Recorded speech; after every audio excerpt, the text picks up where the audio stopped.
네, 안녕하세요. 오늘은 여러분한테 포괄임금제라는 것을 설명드리고자 합니다. 근로기준법에서는요, 근로자가 원래 실제로 근무한 근로시간에 따라서 임금을 지급하는 것을 원칙으로 해요.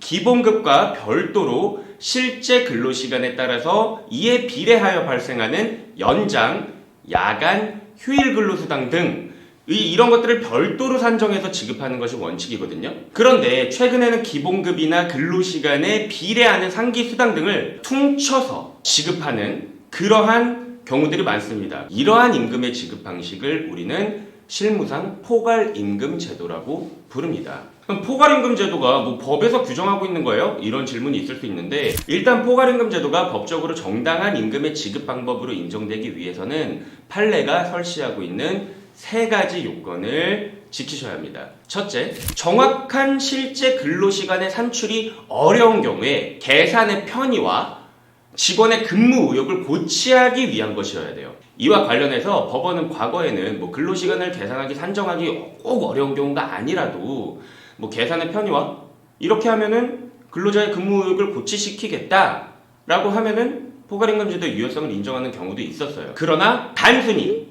계산의 편의와 근로 의욕의 고취를 위해서 포괄임금제도에 의한 근로계약을 체결하는 것은 부정적으로 보아서 별도로 미지급된 재수당을 지급하라고 하는 경우도 있습니다.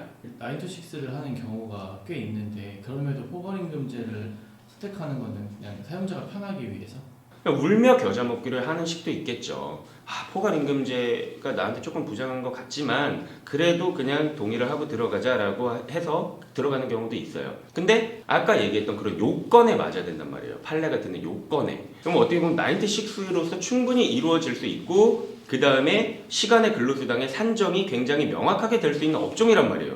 그런데도 불구하고 포괄임금제를 적용하는 건 안 된다는 거죠. 둘째, 근로자의 승낙이 있어야 해요. 명시적, 그리고 또 경우에 따라서는 묵시적으로도 모두 허용이 되긴 하는데, 가능한 사업장에서는 객관적으로 제시가 가능한 근로계약서라든지 별도의 합의서에 명기하는 것이 향후 분쟁 예방을 위해서 좋은 방법입니다. 단순히 위의 임금에는 혹은 당신의 임금에는 연장 근로수당, 야간 근로수당, 휴일 근로수당 이런 모든 재수당이 포함되어 있다라는 문구만 기재되어 있는 경우가 상당히 많거든요. 근데 임금의 계산 및 지급 방법이 명시되지 않아서 포괄임금제도의 유효성 자체가 부정되어 버릴 수도 있어요. 따라서 근로계약서 등의 포괄임금제도의 도입 취지 및 근거, 그리고 그에 산입되는 연장, 야간, 휴일 근로 등 이를 구분해서 명기하는 것이 바람직합니다. 그리고 마지막 셋째, 단순히 그냥 계산의 편의 등을 위해서 포괄임금 제도에 산정하여 지급된 금액이 포괄임금 제도로 산정하지 않았을 경우에 비해서 동일하거나 그보다 반드시 상회하여야 해요. 쉽게 얘기하면 포괄임금 제도가 악용이 될 수가 있거든요. 사용자에 의해서 야근, 휴일 이럴 때 막 굴려버릴 수가 있겠지, 이렇게 생각할 수 있단 말이에요. 이러한 악용을 방지하기 위해서 포괄임금 제도를 도입했어도 그것이 도입하지 않을 때보다 근로자에게 불이익하지 않아야 된다라고 판례는 설시하고 있어요.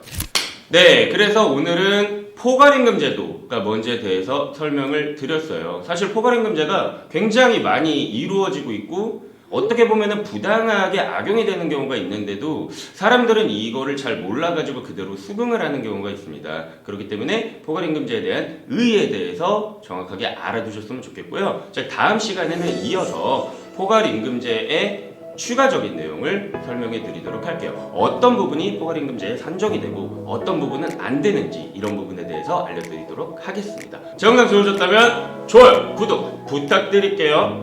포괄임금제 악용하시면 안 돼요.